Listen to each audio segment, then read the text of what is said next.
Notre-Dame. Donc c'est le cœur de Paris, c'est le centre de Paris, au bord de la Seine, près de l'île de la Cité, en face de la préfecture de police.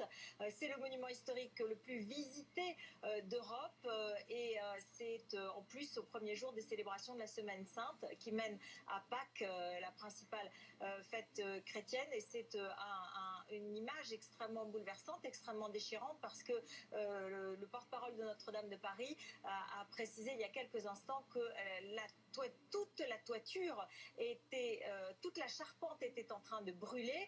Et tout à l'heure, Emmanuel Grégoire était en train de nous dire, le premier adjoint à la maire de Paris, que la flèche avait été tombée, s'était effondrée sur elle-même, la flèche de Notre-Dame de Paris, le symbole de la capitale, le symbole de Paris. Et Martin Cangelosi vient nous rejoindre pour refaire un point avec nous. Et on le sait, donc le plan de préparation, enfin le plan de secours est en ce moment en œuvre. Les pompiers, bien sûr, sont sur place depuis plus d'une heure et ont déployé d'immenses moyens.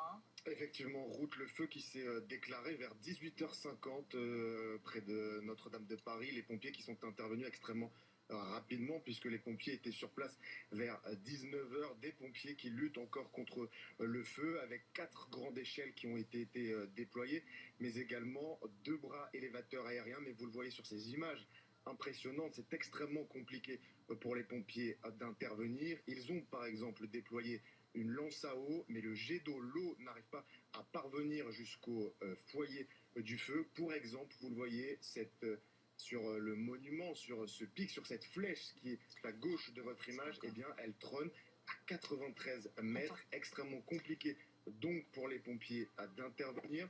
Les pompiers qui nous ont confirmé, qui nous ont affirmé que ce feu, l'origine de ce feu est potentiellement liée aux travaux de rénovation de la cathédrale, puisque depuis quelques jours, la cathédrale Notre-Dame de Paris s'offre un lifting, pourrait-on dire, puisque 16 sculptures de cuivre qui étaient sur le toit de la cathédrale Notre-Dame de Paris ont été retirées.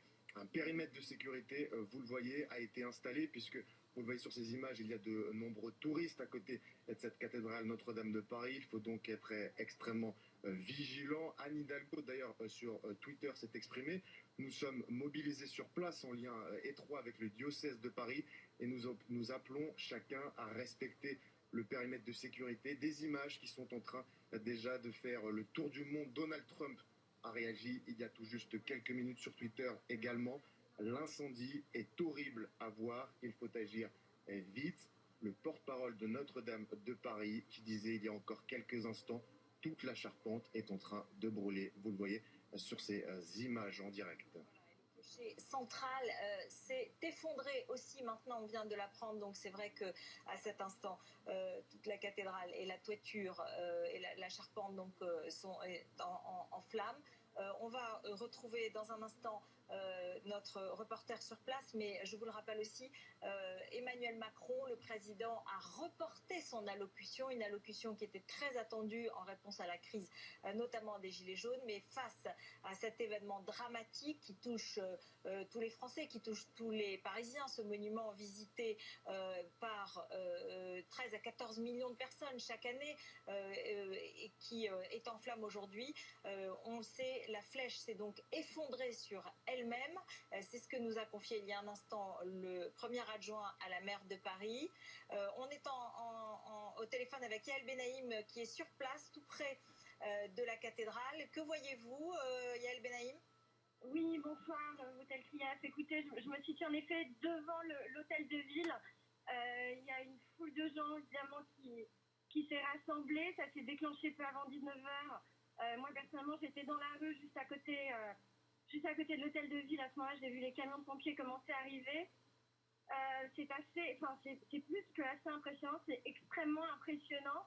Surtout, il y a environ une vingtaine de minutes, le clocher de Notre-Dame s'est littéralement effondré comme une tour sous nos yeux. Il y a eu des cris dans la rue, il y a beaucoup de pleurs.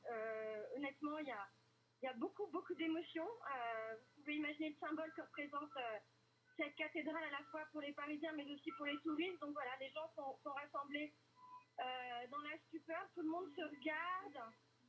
Les gens filment, les gens prennent des photos, les gens se parlent, les gens pleurent. Et je vous dis, il y a une super générale parce qu'on est juste en train de voir la cathédrale se décomposer sous nos yeux, quoi, comme un château de cartes. El Benaïm, le quartier est complètement bouclé pour permettre aux pompiers d'arriver sur place. Combien de camions sont déjà sur place? Cela dit, pour informer les Parisiens et les Parisiennes qui peut-être sont en train de regarder et éviter, puisque la mairie de Paris l'a dit, éviter d'aller dans le périmètre. Hein. Écoutez, je ne peux pas vous dire le nombre de camions parce que je me situe derrière Notre-Dame. Je suis exactement devant le pont d'Arcole. Étonnamment, la circulation passe encore à la hauteur de l'hôtel de ville, mais évidemment,